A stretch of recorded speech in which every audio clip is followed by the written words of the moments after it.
Welcome back, I'm Kimberly and this is Floral Art Online, the Designs Dissected series, where we look at a previous competition design of mine and have our AI DesignEye analyse it in terms of the principles and elements of design. This week we are looking at Along the Fence Line, which was a bench-based design. As you can see, it was judged from the front and we were required to use Australian native plant material.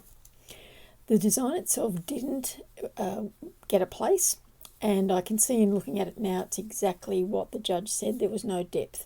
She was looking for, and she's a pretty strict judge and I value her judging abilities, she was looking for along the fence line, so she wanted more than one dimension of the fence, I guess it is, whereas I have used as the central part of my design an old fence post that I've used in many other designs. It's turned at the top, but still has the holes where the wire would go through the fence. It is made of an Australian native tree, so it fits all of the criteria. And I've got some of the wire sort of wrapped around the base of it, that's wrapped around the bark, that's caught up against the fence line. What I was hoping to show in this design was that if you look along a fence line, you will see things that have collected or grown up against the fence line that are not part of the fence itself. And that was my idea in terms of this design. It was very popular with my other competitors while we were putting the designs together, and they were looking at it from further away. And so I think what happened when the judge stood in front of it, which is where they judge from, obviously, it didn't give that same depth, visual depth, that it did if you were stepping further away from it. So very much agree with the judge's feedback from this design, and I'm interested to see now what our AI DesignEye has to say about it. Looking at line, first of all, the design incorporates strong vertical and diagonal lines, particularly through the curved textured central element, which is a piece of grass tree, Xanthorrhoea.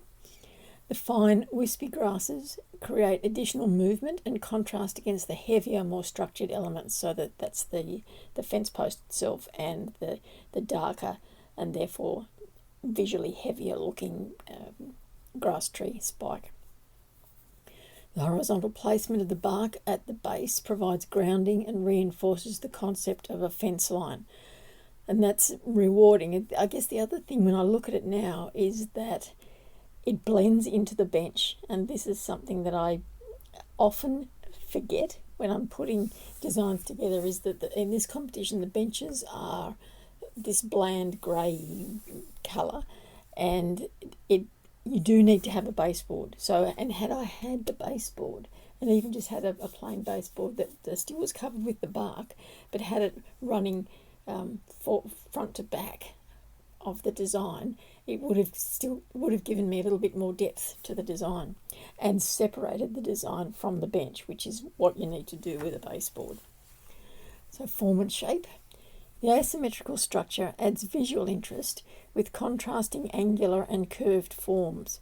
The tall upright component gives the arrangement a sense of height, while the spread out bark pieces at the base create a low sprawling effect, mimicking the look of natural debris along a fence line. Exactly what I was hoping for, as I said earlier. So that's good in that sense. I think perhaps the upright, the Xanthorrhoea, the grass tree spike, is a little bit too dominant. It's a little bit too beyond the rest of the design, but we'll see what else DesignEye tells us about some of the principles and elements of design. Texture. A variety of textures are present. Rough weathered bark provides an organic rustic feel. Fine wispy grasses add lightness and airiness. Glossy green leaves contrast with the coarse and fibrous elements. This combination effectively conveys the theme of nature, reclaiming a fence line where plants grow around and through the aged materials. So once again reinforcing my idea, so at least I've got the combination of textures right in terms of still thinking about that debris along the fence line. Colour.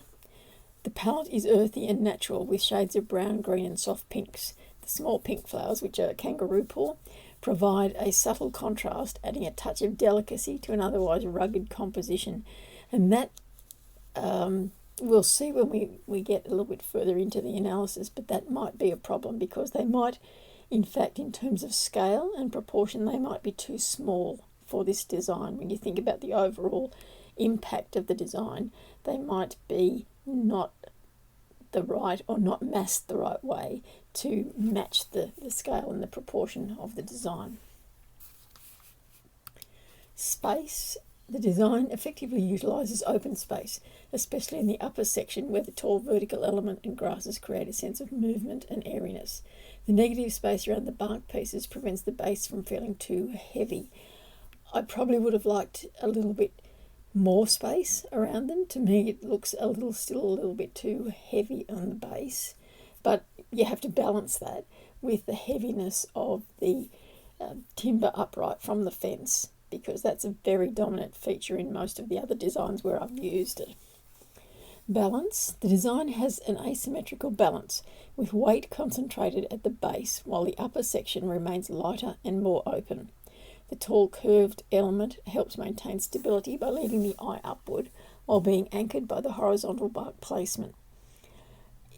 Yes and no. I am concerned about the balance in the design. I think that there's too much of a gap between the top of the timber fence post and the top of the Xanthorrhoea spike. I'm hesitating as I'm looking at the image because I'm trying to think of how I can explain it better for you. But I just think that it's almost a design in two parts. It's the base, the bottom 2/3, and then the top third, which is just the top of the spike.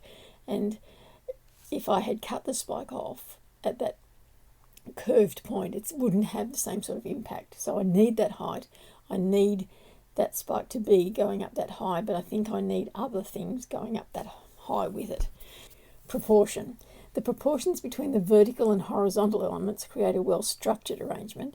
The delicate flowers contrast with the larger, rougher materials, adding a sense of refinement. So it's not as concerned with the proportion as I was. Rhythm. The design has a natural organic rhythm achieved through the gentle curving movement of the tall element, the placement of grasses that create a soft flowing effect, the random yet intentional positioning of the bark pieces at the base. So yes, there's rhythm. I still think that the rhythm is interrupted by the height of the Xanthorrhoea spike, and I would probably look at camouflaging it or having another one beside it in some way, just to help with the visual balance that's there and the rhythm too.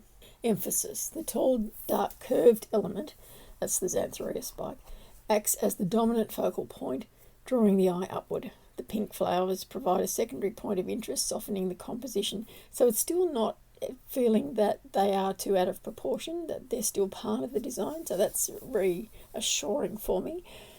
Harmony and unity. The use of natural organic materials creates a cohesive, harmonious arrangement. The theme of Along the Fence Line is well expressed through the raw, weathered textures and naturalistic placement of elements. So that's the result that I would want, the design to look harmonious, to look unified, to look like it reflects the title of the class. So that's a good result out of that. Let's now see what there are in terms of suggestions for us to improve the design. So strengthening the connection between the elements. While the tall vertical form and the bark base create contrast, a transitional element such as a mid-height branch or a secondary upright component could help bridge the gap between these two levels more smoothly. And that's exactly right. I think that's it. That's the answer. I think I need another Xanthorrhoea spike there that is maybe 2/3 as tall, that is beside it, that just brings it all together, or maybe in front of it rather than beside it. Enhancing the flow of movement. Some of the grasses extend in different directions, which adds spontaneity but also creates slightly scattered movement. A more intentional positioning of a few curved elements could enhance the flow and direct the viewer's eye more effectively. That's very true, and I think when you're placing grasses in designs, you really have to think about how you're going to keep them in position. Often it's as simple as a little tiny dot of glue that holds it, anchors it to something else in the design that keeps it in the space where you want it. But you really, unless you're looking for something that's got continuous movement in it. You can't just put grasses in and expect that they'll stay in the position you want them to. You have to fix them in the position you want them for the design. I should have done that in this one. Refining the base composition. The bark pieces at the base are effective, but their arrangement could be slightly more structured, e.g. layering them to create a sense of depth, or partially intertwining them with grasses for more integrated effect. Very true, very true. I think I could have extended the bark beyond the fence post, and that would have given me the depth that the judge was looking for, a little bit more depth anyway, if not another fence post behind it. But and having it on the baseboard would have helped me as well, as I said earlier. Adding more colour contrast. The soft pink flowers are a lovely touch, but perhaps introducing a slightly larger cluster of blooms or another complementary colour, such as a deep red or a gold-toned foliage, could create a stronger visual impact without overpowering the natural aesthetic. So yes, I think that's true. I think I need to use a larger cluster of blooms, as I said, or mass more of those kangaroo put together so there was more impact in the massing of them. Now, our overall impressions from DesignEye. Along the fence line is a well-executed naturalistic floral design that effectively captures the rugged beauty of the rural landscape. Its organic forms, rich textures and contrasting materials successfully evoke the essence of a fence line where nature intertwines with man-made elements. So in its composition, it's a good design. In its execution, there are things that would make it better. And interestingly enough, we now have the ability, once we've got the analysis from AI, to actually ask it to give us a sketch that incorporates some of the things that it has suggested. So here now we have the sketch that it produced of how it would see the design more effectively used. It's obviously not in colour, but you can see where the colour would be in terms of the flowers and the grasses and the foliage. So an interesting take on the design. I would probably push it out a little bit further so that at an angle, the way this one, my design is, so that you got that length of the fence line which the judge was looking for.